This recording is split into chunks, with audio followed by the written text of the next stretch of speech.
Ya, kita akan melakukan analisis taktik pertandingan Liga Inggris. Arsenal 1-2 Man City. Progres Arteta ditekuk oleh Pep Guardiola. Kita lihat grafis taktikal. Di atas kertas, Arsenal menggunakan pola 4-2-3-1. Sedangkan Pep Guardiola menggunakan 4-3-3 bersama Man City. Kita lihat di lapangan. Nah, di sini build up yang dilakukan oleh pemain-pemain Man City. Secara terorganisir, Arsenal melakukan pressure. Sehingga bola yang dikuasai oleh pemain-pemain Man City secara cepat bisa direbut kembali oleh pemain Arsenal. Posisi Diaz dalam keadaan ditekan oleh Martin. Di samping itu, penerima bola selanjutnya bagi Man City, Cancelo teman-teman, ditekan oleh Granit Xhaka. Nah, di samping itu, pergerakan Partey akan menutup ruang yang coba diekspos oleh Man City dengan melakukan pergerakan tanpa bola. Kita saksikan Diaz ke Cancelo, Cancelo 1-2, dan Partey melakukan cover area. Dan ini merupakan successful pressing Arsenal versus Man City, teman-teman. Arsenal melakukan high pressing sebanyak 14 kali dengan tingkat keberhasilan 8 kali, 57% keberhasilan, teman-teman. Sedangkan Man City 6 kali melakukan pressure, 2 berhasil, tingkat keberhasilan 33%. Efisiensi Arsenal dalam melakukan pressure berhasil menyulitkan Man City.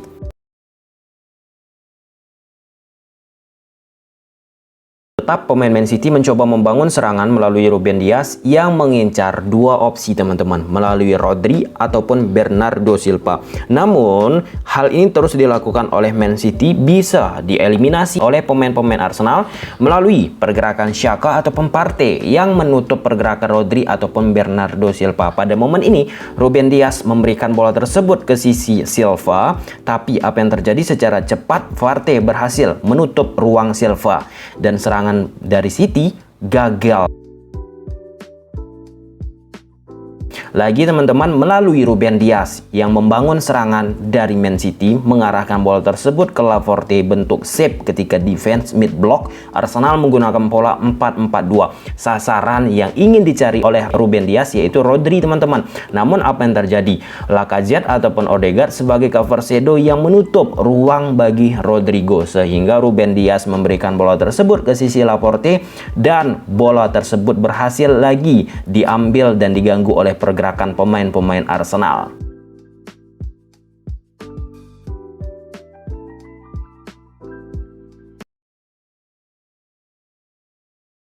Bukan Pep namanya jikalau tidak memiliki opsi-opsi untuk menembus permainan dari Arsenal. Kita lihat grafis selanjutnya. Nah, di sini build up yang dibangun oleh pemain-pemain Arsenal. Cancelo akan melakukan pergerakan overlapping ke sisi kanan permainan Man City atau sisi kiri permainan Arsenal agar Tierney menghadapi 2 lawan 1 pemain City. Overload di sisi sayap kiri permainan Arsenal. Ederson mengambil pergerakan untuk sebagai dalam tanda petik center back mendampingi Laporte, teman-teman, sebab Ruben Dias akan melakukan pergerakan ke sisi sektor fullback kanan mengcover area yang ditinggalkan oleh Cancelo. Ederson yang menguasai bola akan memberikan bola tersebut ke sisi Tierney, mengharapkan ruang yang timbul dari overload di sisi kiri permainan dari Arsenal. Kita saksikan Ederson ke sisi Cancelo, Tierney 2 lawan 1, diharapkan dengan jumlah pemain yang lebih mampu melakukan permainan kombinasi yang menembus pertahanan dari pemain-pemain Arsenal. Namun apa yang terjadi? Umpan yang diberikan oleh Ederson tidak jatuh sempurna. Kita lihat di lapangan, di sini teman-teman saksikan Ederson masuk sebagai center back berdampingan dengan Laporte, sedangkan Ruben Dias mengcover area sisi kanan permainan dari City, sebab Cancelo akan melakukan overlapping sehingga timbul overload di sisi kiri permainan Arsenal, teman-teman, memanfaatkan passing yang diberikan oleh Ederson. Namun, passing yang diberikan Ederson terlalu kuat sehingga bola tersebut keluar dari lapangan. Tetapi, apa yang dilakukan oleh City ini berhasil membuka ruang di pertahanan Arsenal. Kita saksikan Cancelo pergerakan tanpa bola, 2 lawan 1, teman-teman, timbul Tierney, tapi bola yang diberikan oleh Ederson tidak begitu sempurna.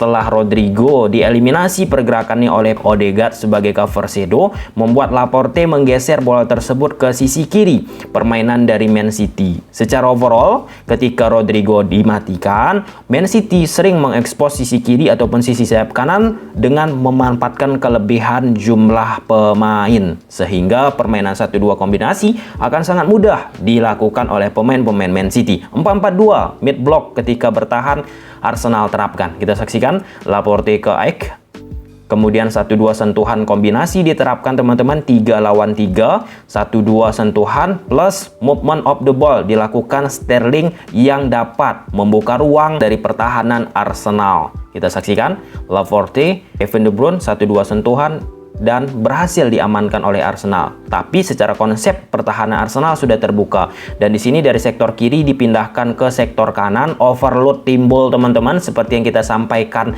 tadi, Cancelo memberikan bola ke sisi Mahrez, Tierney 2 lawan 1 sehingga Silva akan mendapatkan ruang, sedangkan pemain-pemain Arsenal telat untuk mengcover area yang timbul space bagi Bernardo Silva. Kita saksikan Cancelo ke Mahrez, Tierney tertarik ke Mahrez, kemudian Mahrez memberikan bola tersebut ke Bernardo Silva yang mendapatkan ruang. Saka teman-teman mencoba menutup Silva, tapi jaraknya begitu jauh, terjadilah foul penalti.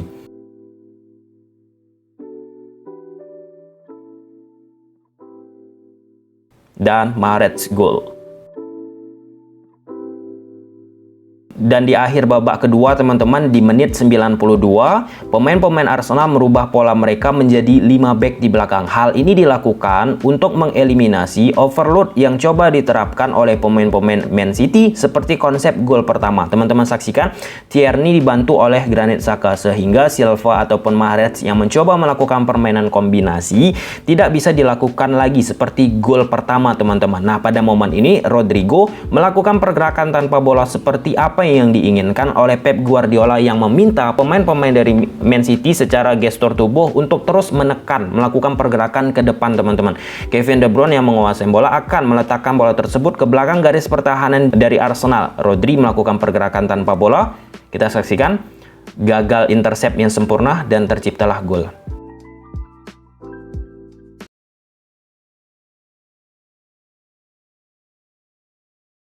Ketika Man City gagal membangun serangan, pemain Arsenal sangat cepat melakukan transisi sehingga pemain-pemain dari Man City secara organisasi pertahanan menimbulkan banyak ruang teman-teman. Nah, pada momen ini melalui Partey teman-teman berhasil melewatkan Bernardo Silva. Setelah Partey melewati Bernardo Silva, 4 lawan 4 di lini depan bagi pemain-pemain Arsenal menghadapi defense dari City. Kita saksikan Partey melewati Silva, kemudian menggeser bola tersebut ke sektor kiri teman-teman dan berhasil melewati Cancelo. Nah, secara jelas di sini timbul space bagi Lacazette ataupun Odegaard. Namun Martinelli teman-teman banyak sekali peluang yang dia ciptakan, namun secara efisiensi tidak bisa dieksekusi dengan baik. Martinelli mengambil inisiatif untuk melakukan shooting, tapi diamankan oleh Ederson.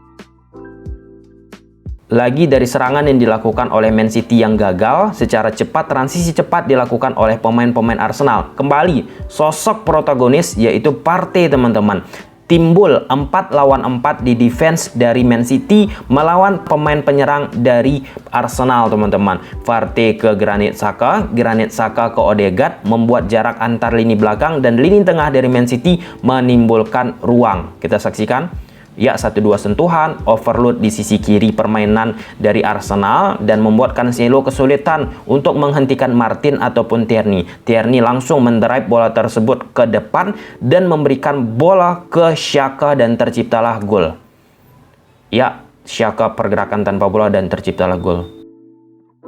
Lagi dari proses serangan yang gagal dilakukan oleh Man City, transisi cepat dilakukan oleh pemain-pemain Arsenal. Sosok yang banyak sekali membuang peluang dan membuat Arsenal tidak mampu mencetak banyak gol, yaitu Martinelli yang secara peluang banyak menyia-nyiakan. Nah, pada momen ini pemain-pemain tengah dari Man City tertinggal. Arsenal menghadapi 3 pemain belakang dari Man City teman-teman. Namun Martinelli terlalu egois dan gagal tercipta peluang ini untuk terjadi gol. Dan ini merupakan XG ataupun expected goal, angka harapan gol yang dimiliki oleh Arsenal ataupun Man City. Arsenal memperoleh 0.84. Dari sisi peluang sedikit, namun sedikitnya peluang yang dimiliki Arsenal memiliki arti yang sangat besar. Tapi pemain Arsenal tidak mampu efisien dalam menciptakan gol. Sedangkan Man City memperoleh angka XG 1.97. Artinya lebih banyak peluang yang diciptakan City daripada Arsenal.